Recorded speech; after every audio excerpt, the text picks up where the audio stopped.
자, 이제 그 15쪽에 그 배경이라고 되어 있는 거예요. 1929년에 세계 대공황을 극복한다라고 되어 있는데, 여러분 요 전 단계의 얘기를 이제 좀 설명을 드릴게요. 자, 경영학에 이제 또 엄청난 영향을 준 이제 테일러. 자, 동작, 시간을 연구하죠. 야, 이게 한 사람이 모든 제품을 처음부터 끝까지 다 만들려다 보니까 시간이 걸린다. 자, 그러지 말고 너는 이것만 해. 너는 이것만 해. 이거를 쭉 붙여서 마지막에 제품을 만들면 훨씬 자, 생산성도 높고 실수도 안 할 것이다. 진짜 그렇게 돼요. 자, 너는 네가 원래 1시간에 100개를 할 수 있는데 네가 지금 60개밖에 못해. 야, 이거 안 돼. 올려. 그러니까 나름대로의 분업과 훈련을 통해서 생산성을 높여요. 자, 이게 흔히 말하는 공장에서 컨베이어 시스템, 컨베이어 벨트에서 빨리 조립하고 옆에 조립해서 쭉 나가게 되는 계기가 되죠. 이 테일러의 엄청난 그 역할 덕분에 경영학에서 급속도로 성장하기 시작해요. 아, 이게 시스템, 분업과 전문화가 되게 중요하구나. 야, 이게 뭐 우리가 며칠 동안 걸려서 몇 개 만들었는데 이게 무슨 1시간에 갑자기 뭐 몇십 개씩 나오기 시작하니까 좋은 거죠. 자, 그렇게 해서 기업의 생산량이 엄청나게 커지기 시작하는데, 이제 1920년대 이제 이런 일이 생겨요. 이 세계 대공황이 굉장히 큰 사건이죠. 저도 교과서로밖에 못 봤는데 이걸 이제 생각을 해보니 은행이 굉장히 발달을 해요. 서양은 아주 오래전부터 은행이 발달하죠. 자, 그래, 너 벌어오면은 그래, 이거 준다. 빌려줄게. 야, 내가 너를 뭘 믿고 내가 돈을 빌려야 되겠냐? 야, 만약에 네가 못 갚으면 야, 저 마차는 내 거야. 저 배는 내 거야. 이게 이런 거예요. 이게 그리스 로마 때부터 무역을 해온 이 역사 덕분에 은행업이 발달을 하고, 자, 전당포라 그러죠. 여러분 유튜브 보면 전당포 관련된 그 영상들 적지 않게 있습니다. 자, 시계 맡겨요. 응? 감정해보니까 야, 이거 $30 줄게. 자, 못 갚으면 이 물건 내 거야. 이런 유튜버 많아요. 찾아보세요. 이런 배경을 가지고 이걸 보셔야 돼요. 은행업이 발달해요. 그런데 어떤 상황 때문에, 어떤 사건들 때문에 은행이 망하는 거예요. 근데 은행에서 종사하는, 금융학에 종사하는 사람들이 적지 않았던 겁니다. 당시에는요. 자, 공장 노동자 얘기만 보통 책에서 나와요. 공장 노동자가 해고가 되고 이런 얘기만 나오는데, 은행이나 금융업에 종사했던 사람들도 적지 않았던 거예요. 은행이 망하니까 거기에서 돈을 뭐 빌려야 되는 기업이건 뭐건 전부 다 망하게 되는 거예요. 자, 그래서 이 세계대공황 같은 경우는, 자, 노동자, 뭐 우리가 이제 공장 노동자 더하기 금융과 보험업 같은 이런 은행에서 일하는 사람들까지 다 망하게 돼서 나타난 현상이죠. 자, 그래서 정부는 어떻게 합니까? 미국 정부 당시에요. 자, 우리가 개입한다. 야, 이거 사람들 놀고 먹게 할 수 없으냐. 쟤네한테 일당을 줘서라도 돈을 쓰게끔 해야 된다는 거예요. 자, 그런데 그런 와중에 그 15쪽에 이 얘기가 지금 생략이 돼 있어요. 이 미국 입장에서는 세계 1차 대전과 2차 대전이라는 게 이게 엄청난 그 경제 발전을 일으키죠. 여러분, 이게 좀 얘기가 이상해지는데, 그러니까 미국은 그러니까 이제 세계 대공황을 극복하면서 이제 극복하려고 정부에서 뉴딜 정책 같은 거예요. 뭐 테네시강 유역 개발 사업이라고 해서 뭐 댐 만드는데 사람들 일당 주면서까지 투입을 시켜요. 자, 미국은 강이 이게 좀 강이 나름대로 큰 강들이 많아가지고 뭐를 어떻게 하면 이게 돈을 벌게끔 할까 하는데 딱 맞아떨어진 게 댐 공사예요. 야, 어차피 우리가 이 강을 좀 한번 개발을 해야 되는데 그에 맞는 게 댐이다. 그럼 사람들 전부 다 동원시켜서 일당 줘요. 자, 중간에 굶어 죽진 않아야 되니까 먹을 거 좀 주고 공사시켜. 근데 그 실직된 인원이 워낙 많다 보니까 이게 일을 제대로만 시키면 이게 공사가 웬만큼 되는 거예요. 자, 거기서 일단 그 정부가 개입을 해야 될 필요성을 느끼게 된 거고, 1차 세계대전, 2차 세계대전에 미국은 본토를 공격당하지 않아요. 진주만 빼고 공격당하지 않아요. 진주만 빼고 본토가 전혀 공격을 받지 않아요. 그런데 자, 미국 군인들을 외국에 내보내고 총도 이제 총 온갖 무기를 만들어야 되잖아요. 만들어서 외국으로 보내서 외국에서 엄청난 승리를 거두죠. 그것도 굉장히 긴 시간 동안이요. 긴 시간 동안 무기 만들어서 계속 무기를 만들어야 돼요. 밤새도록 무기 만들고, 자, 너무나 상대방의 이제 미국의 상대방, 자, 독일이라는 나라가 만만치 않은 기술력을 가지고 또 싸우다 보니까, 야, 쟤네보다 우리가 무기를 더 잘 만들어야 돼. 그럼 누가 필요해요? 과학자. 자, 그리고 수학하는 사람들. 자, 과학자, 수학자들이 이제 노력을 하죠. 그 다음에 얼마나 무기를 많이 생산하고 불량품을 없애야 되는가. 테일러가 말한 그런 방식에 따라서 끊임없이 생산을 해요. 생산은 생산대로 하고 무기는 무기대로 더 좋은 무기를 만들죠. 그러다가 결국 만든 게 원자폭탄이요. 그러니까 과학자, 수학자들이 모여서 만든 게, 야, 이게 너무 이 전쟁이 길어지니까 한 번에 끝을 내자. 이 표현이 아주 이상합니다만 한 번에 끝을 내자. 자, 뭐냐? 야, 이거 이런 게 있는데 이런 작용이 일어난대. 분열 작용이 일어나면 이게 다 죽는데. 정말 그래? 그런데 이게 안타깝게도, 자, 아주 인류 역사에 안타깝게도 그게 이제 히로시마에서 이제 눈으로 확인을 하죠. 야, 이게 정말 다 죽이겠구나. 이제 과학자, 이제 그런 만드는 사람 입장에서는 확인이 되니까, 전쟁에서는 이겼는데, 야, 핵무기는, 야, 이거 이렇게 쓰면 큰일 나겠다. 자, 나름대로 이제 여기서 이제 이건 정치적으로 넘어갑니다. 이제 핵 확산, 이거를 웬만하면 하지 말자는 쪽으로, 이제 이거는 정치적으로 넘어가요. 자, 넘어가고, 미국은 전쟁 때문에 엄청난 경제 성장을 하게 되죠. 자, 이 와중에, 자, 이제 요 부분입니다. 15쪽의 아래에서 이제 네 번째 줄.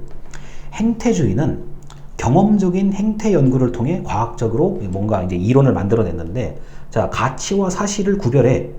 자, 정책 결정과 같은 가치의 영역은 행정 연구에서 제외하고 사실만 다루자라고 한 겁니다. 여러분이 행정학에서 말하는 행태주의는 셀 수 있는 것, 눈으로 볼 수 있는 것, 관찰할 수 있는 것, 이거를 중시하는 게 행태주의적 입장인데, 이게 왜 정부에서 이 정부 영역, 행정 영역에서 이걸 왜 하냐면은, 지금 경영학 테일러 얘기부터예요. 이게 또, 자, 노력과 시간을 투입해서 몇 개가 생산됐어. 이거는 똑부러지게 나와요. 자, 그 다음에 전쟁 물자. 자, 사람을 몇 명 동원해서 어떻게 만드니까 총이 몇 자루가 나왔어. 폭탄이 몇 개가 만들어지고 미사일이 몇 개가 만들어졌어. 이게 딱 재단된 대로 제품이 생산이 돼요. 눈에 보이잖아요.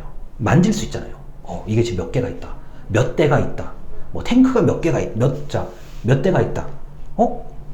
이렇게, 자, 일을 하니까 이런 결과가 나오네? 그래, 그러면 이런 논리적인 방식, 체계적인 방식을 동원해서 행정학도 접근해보자요. 맞죠? 자, 그러니까 옳다, 그르다, 맞냐, 틀리냐, 이게 우리 연구 대상이 아니라 딱 관찰할 수 있는 것, 실제로 증명할 수 있는 것, 행태주의가 중요하다라고 본 거죠. 이제 과학자들, 수학자들 논리에서 이게 온 거예요. 제가 볼 때는요. 왜냐면, 시간과 돈과 인력을 투입했을 때 몇 개가 나오냐가 너무 뻔하거든요. 지금도 기업은 마찬가지잖아요. 자, 내가 과자가 너무 먹고 자, 이 과자 인기야. 야, 더 만들어. 더 만드는 거죠. 그 다음에 우리 요새 알 수 있는 거, 마스크. 자, 마스크 생산량을 높여야 된다. 자, 작년 말쯤에 이런 기사가 잠깐 나와도 없어졌죠. 자, 마스크 생산 공정, 이 순서, 이거를 컨설턴트들이 가져. 대기업에서 아주 오랫동안 경험이 풍부한 컨설턴트. 사장님, 이런 식으로 이렇게 마스크 공정이 있으면 이게 안 된다. 몇 개 더 못 만든다. 저희가 말하는 대로, 자, 공정, 순서를 바꿔보자고. 순서를 바꾸니까 마스크 생산이 늘어나요. 효율성이에요. 철저하게 효율성이에요. 이거 그 순서대로 하면은 아닌 것 같고, 이렇게 바꿔보자. 이렇게 바꿔보자. 몇 번의 시행착오를 거쳐서 마스크 생산량을 늘려내요. 그게 작년에 잠깐 보도가 되고 말았거든요. 가야죠. 컨설턴트들 가서, 아니야, 이거 이렇게 하면 안 돼. 더 만들 수 있는데, 똑같은 재료로 더 많이 만들 수 있는데, 불량품을 줄일 수 있는데, 자, 공정을 바꿉시다.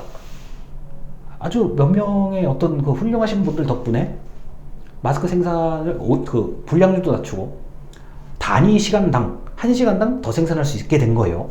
자, 그러한 논리가 이게 행태주의의 어떤 그 발상이에요. 자, 셀 수 있고, 자, 볼 수 있고, 측정할 수 있고, 증명할 수 있는 것에 대해서 연구하겠다. 이 얘기가 바로 행태주의입니다. 자, 이렇게 하면서 뭐 이제 그 사회 문제를 굉장히 그 합리적, 객관적, 논리적으로 해결하려고 얘기를 해요. 그런데 안타깝게도 자, 미국이 이제 인종 갈등도 굉장히 심하고 지금은 많이 그래도 좋아졌다고 하는데 옛날이에요. 1960년대, 70년대요. 베트남 전쟁에서 미국이 안타깝게도 손해를 많이 보죠.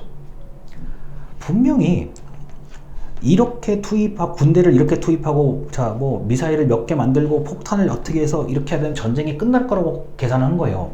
근데 안 돼요. 안 끝나요. 아주 논리적으로 접근한 거예요. 사회 문제도 마찬가지. 야, 이렇게 해서 저 사람들을 도와주면 저 사람들이, 자, 실직 상태에서 취직을 하겠지. 노숙인 상태에서 벗어나겠지. 사회 문제가 해결되겠지. 안 돼요. 아, 이거 분명히 우리는 이렇게 계산이 나왔어. 이대로만 하면은 딱 결과가 나올 거예요. 안 나와요. 그 다음에 1970년대 중반에 석유값이 갑자기 오를 때 그 미국 정부 등 모든 세계 정부가 대응을 잘 못해요. 자, 그러다 보니까 야, 정부의 역할을 좀 줄이자. 반드시 이게 수학적인 것, 과학적인 것, 체계적인 것만으로 사회 문제가 해결이 안 되는구나. 거기서 좀 느끼기 시작하죠. 여기까지가 16조까지의 얘기예요. 자, 그래서 1980년에 대한민국은 너무 운 좋게도 석유 파동을 별로 안 겪고 넘어가요. 크게 문제 없이 넘어가요.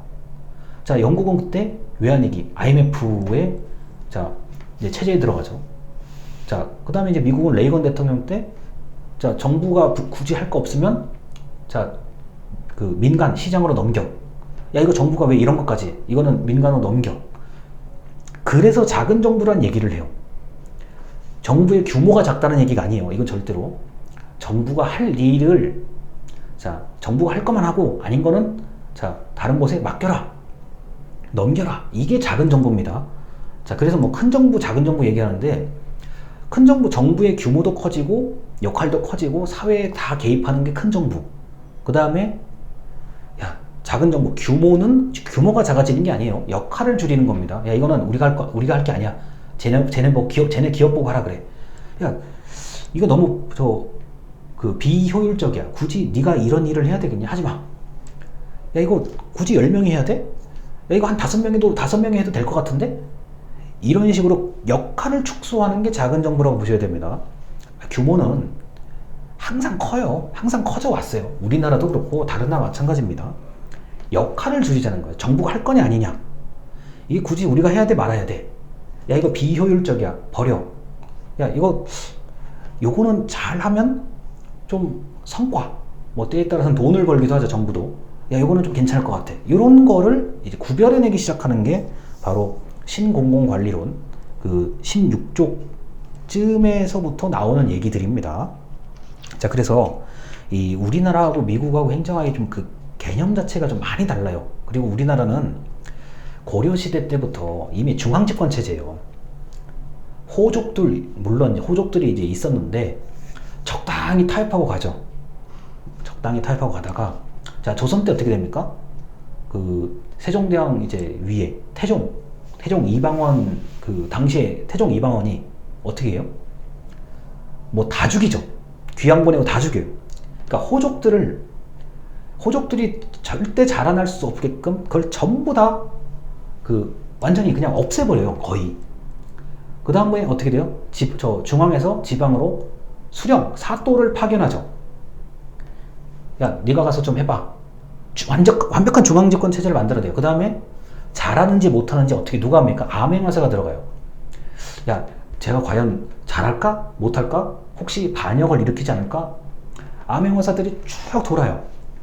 이게 조선이, 자, 이제 고종황제 때까지 이 체제가 그대로 이어져요. 자, 그 다음에 너무나 이제 우리나라 입장에서 극히 이제 안 좋은 거죠. 일제강점기 때 어떻게 됩니까? 조선총독부가 우리 한반도 전체 8도를 전부 다 조사를 하고, 뭐 가져갈 거 다 가져가고, 뺏을 거 다 뺏어가고, 그 다음에 뭐 나름대로 완벽한 헌병 통치를 하죠. 그러니까 군인이 통치한다는 얘기예요. 결국에는요. 자, 말 안 들어? 자, 그럼 고문. 말 안 들어? 뭐 학대. 자, 말도 못하죠. 그렇게 해서 갑자기 해방이 돼요. 자, 그 다음에 어떻게 됩니까? 미군정이 들어오죠. 미군 입장에서는 봤을 때, 뭐야? 야, 미쳤어? 왜 고문해? 왜 한국 그 사람들 고문 폐지, 고문 폐지. 안 돼. 고문하면 안 돼. 절대 안 돼. 야, 우리 민주주의 이 국가에서 무슨 고문이야. 절대 안 돼. 그렇게 이게 하나하나씩 뭔가를 또 개선을 해요. 그러면서, 왜 한국에는 이게 없지? 내가 살던 미국에는 이게 있었는데? 그 제도를 가져와. 야, 그 물건 가져와. 대표적인 게 소방차 같은 거예요. 소방차. 불 끄는 소방차. 소방차가 왜 이게 제대로 된 게 없지? 야, 가져와. 야, 이거 한번 훈련해봐. 근데 훈련을 잘해요. 이거 한국인들이 굉장히 훈련 잘하네? 야, 그럼 차 몇 대 더 가져와. 해봐. 그러다가 너무 안타깝게 전쟁이 6.25. 진짜 이건 비극이죠. 북한은 북한대로, 남한은 남한대로 이제 된 거예요. 그러면서 그 엄청난 혼란들을 이제 하나의 대한민국이라는 국가가 이제 그걸 전부 다 이제 문제는 문제대로 해결하고 뭐는 뭐대로 이게 해서 현재까지 온 거예요. 근데 이제 워낙 많은 사건들을 다 얘기할 수는 없으니까 제가 지금 얘기하고 싶은 강조하고자 싶은 점은 미국 행정학의 이제 배경이 우리나라 이거하고는 올라온 게 달라요. 상당히 큰 차이가 있습니다. 자, 그래서 이제 그런 차이를 좀 제가 그 16조까지 내용을 통해서 좀 안내를 해드리고 싶었어요. 만약 이게 없으면 그냥 세계 대공황, 자, 극복하니까 큰 정부, 뉴딜 정책 큰 정부, 그러다가 뭐 횡태주의, 그러다가 뭐 어떤 일이 발생해서 뭐 석유 파동, 작은 정부 이렇게밖에 못 외워요. 저도 그랬고요, 대학교 다닐 때. 그런데 제가 뭐 지금까지 그 강의도 해보고 나름대로 뭐 이런저런 정보를 조합을 해보니까 그 경영학, 대량 생산 체제, 테일러의 그 연구, 자, 분업에 대한 그 연구들, 이게 이제 정부에서 받아들인 거고, 그 다음에 과학자, 수학자들 이걸 받아들인 거, 실패하고 또 개선하고, 실패하고 개선하고, 뭐 이런 것들입니다. 일단 영상을 여기까지 하고 이런 내용들은 제가 어떤 기회가 되면은 또 중간중간마다 제가 좀 길게 설명을 드릴게요. 왜냐면 배경을 여러분들이 모르시면 그 흐름을 좀 이렇게 그나마 재미있게 이야기가 쉽지가 않을 것 같아요. 자, 이거 따로 또 말씀을 드릴 기회가 있을 겁니다. 영상 여기까지입니다. 감사합니다.